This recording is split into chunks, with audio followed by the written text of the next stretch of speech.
بسم اللہ الرحمن الرحیم۔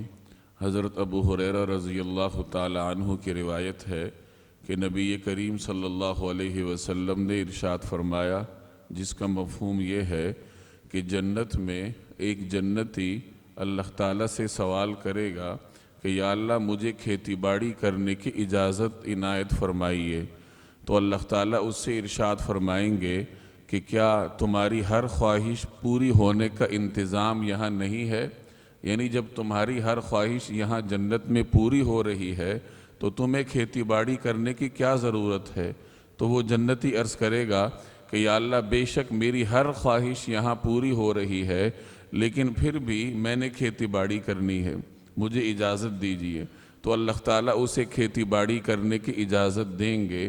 چنانچہ وہ جنتی دانہ زمین میں بوئے گا، پلک جھپکتے ہی دانہ اگ آئے گا، یعنی فصل اگ آئے گی اور جلد ہی وہ پک کر تیار ہو جائے گی اور کٹ کر گر جائے گی۔ چنانچہ پہاڑوں کی مانند پیداوار کا ڈھیر لگ جائے گا، یعنی پیداوار کے اتنے بڑے بڑے ڈھیر لگ جائیں گے جیسے بڑے بڑے پہاڑ ہوں گے۔ پھر اللہ تعالیٰ اس جنتی سے ارشاد فرمائیں گے کہ کیا تمہاری خواہش پوری ہو گئی؟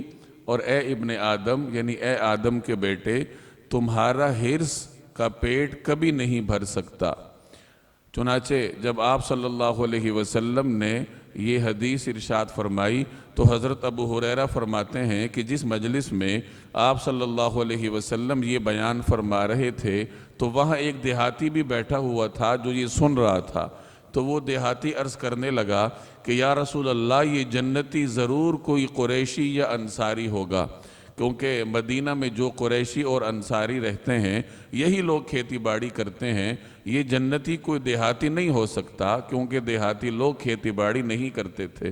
تو نبی کریم صلی اللہ علیہ وسلم اس دیہاتی کی یہ بات سن کر مسکرانے لگے۔ یہ صحیح بخاری کی روایت کا مفہوم میں نے آپ کے سامنے عرض کیا۔ اس سے یہ معلوم ہوتا ہے کہ اہل جنت کی ہر خواہش اللہ تعالیٰ پوری کریں گے۔ ویسے تو جنتیوں کو ہر چیز بغیر کسی خواہش کے مل جایا کرے گی، لیکن اگر جنتی اس سے ہٹ کر بھی کسی خواہش کا اظہار کریں گے تو اللہ تبارک و تعالیٰ ان کی وہ خواہش بھی پوری کرے گا۔ جیسے اس روایت میں آپ نے سنا کہ ایک شخص کھیتی باڑی کرنے کی خواہش کر رہا ہے تو اللہ تعالیٰ جنت میں اس کی وہ خواہش بھی پوری کریں گے۔ لیکن یہ درجہ حاصل کرنے کے لیے، یعنی جنت میں داخل ہونے کے لیے ضروری ہے کہ انسان دنیا میں تھوڑی سی محنت کرے۔ جب یہاں آپ اپنی خواہشات اللہ جل جلالہ کے لیے قربان کریں گے، اللہ کے احکامات پر عمل کریں گے، آپ کی خواہش کچھ اور ہوگی اور اللہ کا حکم کچھ اور ہوگا، تو اللہ کے حکم کو پورا کرنے کے لیے جب آپ اپنی خواہش قربان کریں گے تو پھر اللہ تعالیٰ آپ کو یہ درجہ دے گا کہ جنت میں داخل کرے گا، ہمیشہ کی نعمتیں، آرام اور سکون حاصل ہوگا، اور وہاں پھر انسان کی ہر قسم کی خواہش پوری ہوگی۔